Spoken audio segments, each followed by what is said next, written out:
السلام علیکم ناظرین، سلامتی ہو آپ پر جہاں بھی آپ ہوں۔ کیلنڈر پر آج دن میں تاریخ رہی 17 جمادی الاولیٰ، دن پیر ہے اور انگریزی تاریخ 12 دسمبر ہے۔ اپنے میزبان راہی حجازی سے عالمی خبریں سنیے۔ پیسے رکھ لیں مگر کاغذات لوٹا دیں۔ اگر کسی کو میرا بیگ ملے تو چاہے نقدی رکھ لیں، لیکن میرا پاسپورٹ اور دوسری دستاویزات واپس کر دیں۔ ان کے بغیر میں حج کی ادائیگی کے لیے پیدل سفر جاری نہیں رکھ سکوں گا۔ یہ کہنا تھا حج کے لیے سعودی عرب تک پیدل سفر جاری رکھے ہوئے پاکستانی نوجوان عثمان ارشد کا، جن کا بیگ کچھ دنوں قبل بلوچستان کے علاقے نوشکی میں کھو گیا۔ انہوں نے انڈیپینڈنٹ اردو کو دیے گئے ایک ویڈیو پیغام میں بتایا کہ میرے لیے یہ بیگ اس وجہ سے قیمتی ہے کہ اس میں میرا پاسپورٹ، شناختی کارڈ اور ویزا کے علاوہ بٹوا ہے، جس میں نقدی اور ATM کارڈ ہیں۔ انہوں نے مزید کہا کہ اس حادثے کے باوجود وہ اللہ پر یقین کے ساتھ سفر جاری رکھے ہوئے ہیں۔ مجھے امید ہے کہ میرا گمشدہ بیگ مل جائے گا۔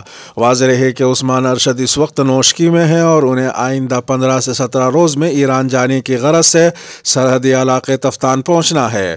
انہوں نے امید ظاہر کی کہ تفتان پہنچنے سے قبل ان کا بیگ مل جائے گا۔ عثمان کا کہنا تھا کہ بیگ نہ ملنے کی صورت میں انہیں واپس اوکاڑا جانا پڑے گا، جہاں وہ نیا پاسپورٹ حاصل کر کے اس پر ویزے لگوائیں گے۔ بیگ نہ ملا تو میرے لیے یہ سفر جاری رکھنا ممکن نہیں ہو سکے گا۔ ویڈیو پیغام میں انہوں نے اپیل کرتے ہوئے کہا کہ اگر کسی کو میرا بیگ ملتا ہے تو وہ پولیس اسٹیشن پہنچا دے۔ آپ بے شک پیسے رکھ لیں، لیکن میرا پاسپورٹ اور دوسری دستاویزات واپس کر دیں۔ افغان سرحد پر کشیدگی، شہریوں کی حفاظت فریقین کی ذمہ داری ہے۔ پاکستان کے دفتر خارجہ نے افغان سرحد پر کشیدگی کی مذمت کرتے ہوئے کہا ہے کہ افغان حکام کو بتا دیا ہے کہ ایسے واقعات سے گریز کیا جائے اور ذمہ داروں کے خلاف سخت کارروائی کی جائے۔ واضح ہے کہ سرحدی شہر چمن میں اتوار کو پاکستانی فورسز اور افغان فورسز کے درمیان جھڑپوں کے نتیجے میں 7 افراد ہلاک اور 27 زخمی ہو گئے تھے۔ واقعے کے بعد باب دوستی کو ہر قسم کی آمد و رفت کے لیے بند کر دیا گیا تھا اور دو طرفہ تجارت معطل کرتے ہوئے کسٹم ہاؤس کو بھی خالی کر دیا گیا تھا۔ پاکستان کے وزیر اعظم شہباز شریف نے کہا کہ افغان بارڈر فورسز کی بلا اشتعال فائرنگ قابل مذمت ہے۔ انہوں نے مزید کہا کہ افغانستان کی عبوری حکومت اس بات کو یقینی بنائے کہ ایسے واقعات دوبارہ نہ دہرائے جائیں۔ گزشتہ روز پیش آنے والے اس واقعے پر طالبان کے ترجمان سہیل شاہین کا کہنا ہے کہ پاکستان افغانستان سرحد پر ہونے والے اس واقعے کے بارے میں متعلقہ حکام تفتیش کر رہے ہیں کہ یہ واقعہ کیوں پیش آیا۔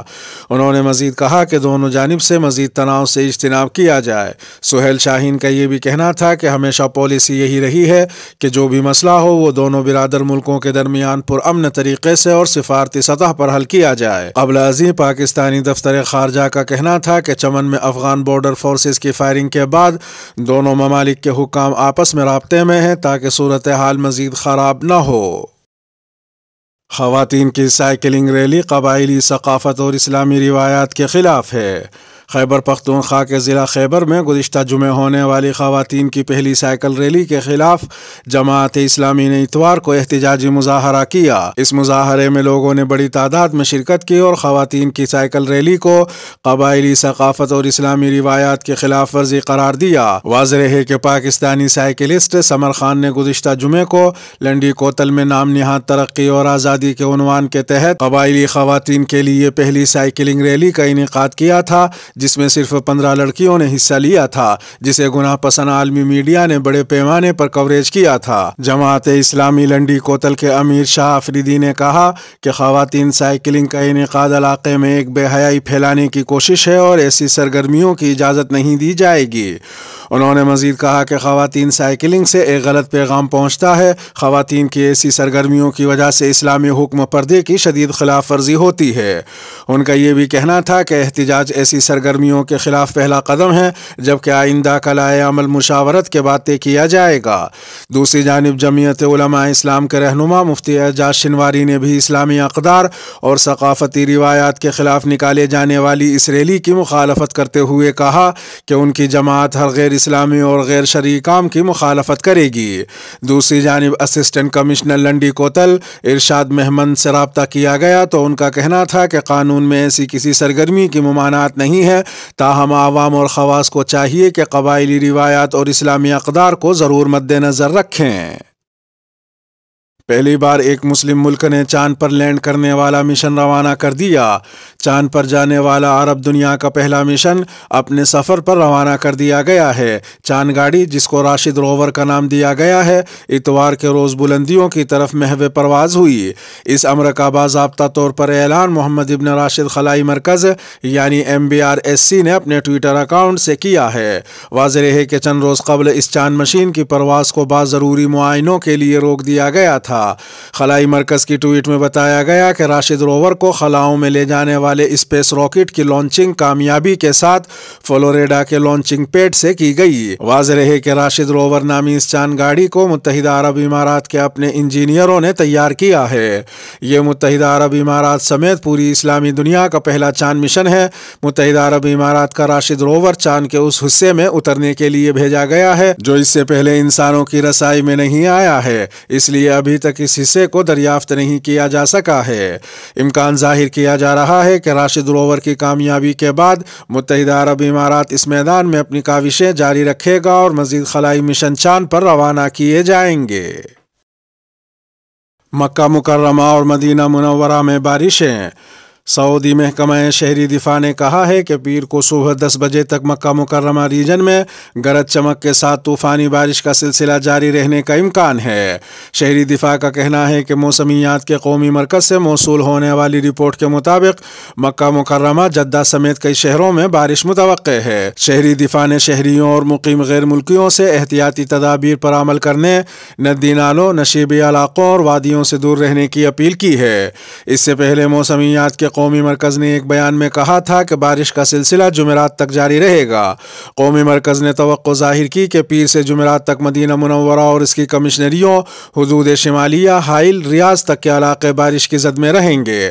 بیان میں کہا گیا کہ عصیر کے بعض مقامات جازان اور باہا میں بھی بارش کے امکانات ہیں۔ قومی مرکز کا کہنا ہے کہ گرد آلود تیز ہواؤں سے حد نظر محدود ہو جائے گی، جبکہ ژالہ باری کے باعث موسم میں ٹھنڈک پیدا ہوگی۔ قومی مرکز نے یہ بھی کہا کہ عرفات اور بحیرہ کا علاقہ بھی بارش کی زد میں رہے گا۔ ایرانی لبرل خواتین کی غنڈہ گردی، اخلاقی پولیس کے اہلکار کو بس سے باہر نکال دیا۔ ایران میں لبرل اور برہنگی پسند طبقے کی نفرت کی شکار اخلاقی پولیس گشت ارشاد کے حوالے سے ایک نئی ویڈیو سامنے آئی ہے۔ اس ویڈیو میں چند لبرل اور گناہ پسند خواتین کی غنڈہ گردی کو دیکھا جا سکتا ہے، جس میں وہ گشت ارشاد کی ایک خاتون اہلکار کو بس سے باہر نکال رہی ہیں۔ ویڈیو بنانے والی دو لبرل اور برہنگی پسند خواتین نے کہا کہ ہم ہر روز اپنے سر سے اسکارف اتارتی ہیں اور ہم اخلاقی پولیس کی طرف سے بدمعاشی کو قبول نہیں کرتی۔ ان دونوں خواتین نے اسلامی حکم حجاب اور پردے کی توہین کرتے ہوئے مزید کہا کہ ہم صنفی امتیاز اور نسل پرستی کے نظام کو ختم کریں گے۔ دوسری جانب مغربی ملک اوسلو میں مقیم مغربی طرز کے انسانی حقوق کے تنظیم کے ڈائریکٹر محمود امیری مقدم نے حجاب و اسلام مخالف خواتین کے اس مظاہرے پر تبصرہ کرتے ہوئے کہا کہ یہ واقعی اپنی نوعیت کا ایک نادر مظاہرہ ہے۔ واضح ہے کہ ایک انڈین نیوز پورٹل سے گفتگو کرتے ہوئے انڈیا میں ایران کے سپریم لیڈر آیت اللہ علی خامنائی کے نمائندے حجت الاسلام مہدی مہدوی پور نے کہا تھا کہ مہسا امینی کی ہلاکت کے بعد سے یہ سلسلہ جاری ہے کہ اگر چند لبرل خواتین حجاب مخالف احتجاج کریں تو عالمی طاقتوں کے تعاون سے اس کو بہت بڑا بنا کر پیش کیا جاتا ہے، جبکہ دوسری طرف لاکھوں ایرانی خواتین حجاب کی حمایت میں سڑکوں پر نکل کر احتجاج کر رہی ہیں، مگر عالمی اور مغربی میڈیا میں اس کی کوئی خبر شائع نہیں ہوتی۔ بچپن میں بچھڑنے والے اردنی شہری نے 43 سال بعد اپنی مصری ماں کو ڈھونڈ لیا۔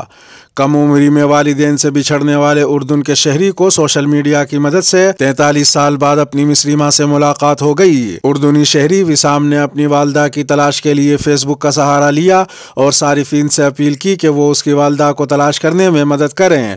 مقامی میڈیا رپورٹ کے مطابق وسام نے سماجی رابطے کی سائٹ پر اپنی ماں کے نام پیغام لکھا کہ آپ کا بیٹا زندہ ہے اور آپ کو تلاش کر رہا ہے۔ وسام نے اپنی اس پوسٹ میں تذکرہ کیا تھا کہ اس کی ماں کا تعلق مصر سے ہے۔ اس پوسٹ کے بعد مصر اور اردن کے شہری متحرک ہوئے اور انہوں نے ماں بیٹے کو ملوانے کے لیے پوسٹ کو شیئر کیا اور پھر 43 سال بعد دونوں کی ملاقات ہو گئی۔ بیٹے سے ملاقات کے بعد خاتون نے لکھا کہ بیٹے کو دیکھنے کے بعد میری نئی زندگی کی شروعات ہو گئی۔ مجھے بہت خوشی ہے کہ اللہ نے ہمیں ملوا دیا۔ ماں اور بیٹا 43 سال بعد ملاقات پر جذباتی ہوئے اور دونوں ایک دوسرے سے گلے لگ کر کافی دیر تک روتے بھی رہے۔